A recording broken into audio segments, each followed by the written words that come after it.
It's Thursday, July 28th, and the axe is about to fall again. It's going to fall on all those with student loans.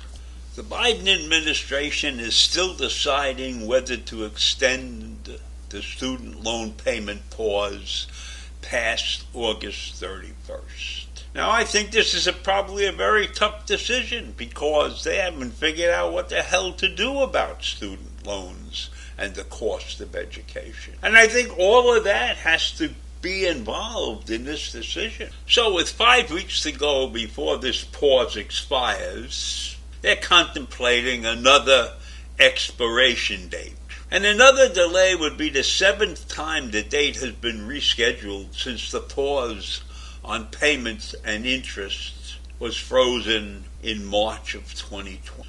You would think that after 2 years, the Department of Education would have some feeling for the impacts of the COVID-19 pandemic and the economy on the student loan borrowers.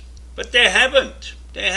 And now they're saying that they will communicate directly with the borrowers about the end of the payment pause when that decision is made. Now, I recognize the fact that that is a tough decision because many people are on the hook for maybe $200,000. And somebody's got to tell them whether to start paying it back or not. And all of the universities and the lenders of this money are also probably sitting on pins and needles waiting to see what this decision is going to be. I mean, it's very difficult to plan how you're going to run your business. And let's face it, college education is a big business. And you are going to figure out how to run your business without collecting the money that is owed you. That is a terrible situation. It's bad on both sides. Now, I'm not in favor of the cost of education in this country in any way, shape, or form. Because I was spoiled.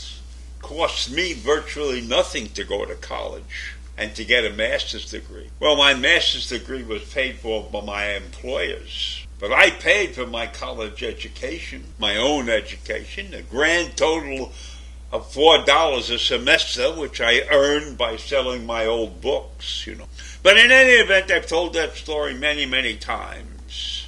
And looking at this repayment pause, which was only meant as some temporary financial relief to those of us who had lost income due to the pandemic. But each time payments were set to resume, either the Trump or the Biden administration pushed back the expiration. And so now, August 31st is looming over everybody who owes money for their education. It's looming over them.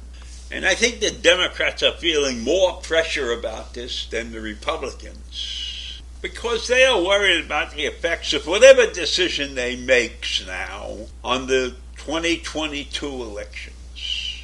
And they're not sure whether extending the pause is going to be good for them in the elections, or if they start telling people they have to start repaying, if that's going to be bad for them in the election. It probably will be bad for them because people have been depending on some resolution to this major impact on the income that they derive, however they derive their income and however they spend it. The cost of college education is huge. So it's definitely going to have an effect on the 2022 elections. In any event, the announcement about the pause, the continued pause, should come within the next week or so, because every other time that they have put a pause on this, the announcement has been made at least 30 days prior to the resumption of the paybacks. I'm sure all of you know that it's not only banks that lend the money for student loans. There are loan companies that are called student loan servicers, and they are contracted by the federal government to collect on federal student loans. And they're required to send out the bill at least 21 days before the payment is due.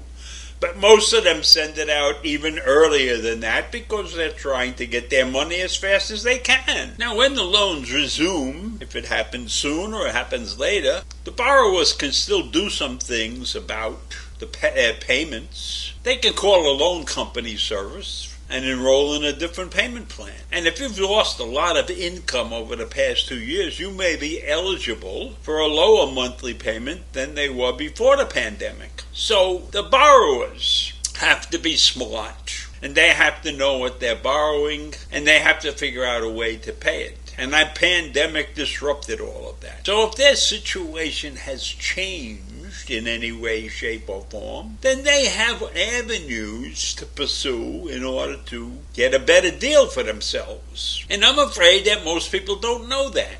And I think it's the duty of the loan provider to tell them that. The loan provider should be sending letters or emails, or I don't agree with phone calls, but letters or emails that say, look, if you're having a problem when this thing resumes, this is what we're willing to do. I mean, that would be the humane thing. Another humane thing would be not to charge the outrageous interest rates that they're getting on these loans. The interest rates on these loans are not pegged to anything, as far as I know. And when you look at the time it's going to take people to pay them back, they probably should be called mortgages and not loans. So if the pause doesn't continue, then the borrowers have to make sure that their loan services are going to continue treating them the same way they did in the past. Like they'll debit their account if they set up an auto pay. But it's the responsibility of the borrower to make sure that everything is going to work the same way. Or they may be finding out when these payments resume that the conditions under the new term of payments are not the same as the old ones. So it's up to the borrowers right now to take action on any situation that may occur in the next couple of weeks. And that's probably a big burden on people who are struggling with all kinds of things, and they're probably not thinking about the resuming of their college payments. So I leave you with that this morning, on the brink of another disaster for the American people. Take care. Have a great day. Bye.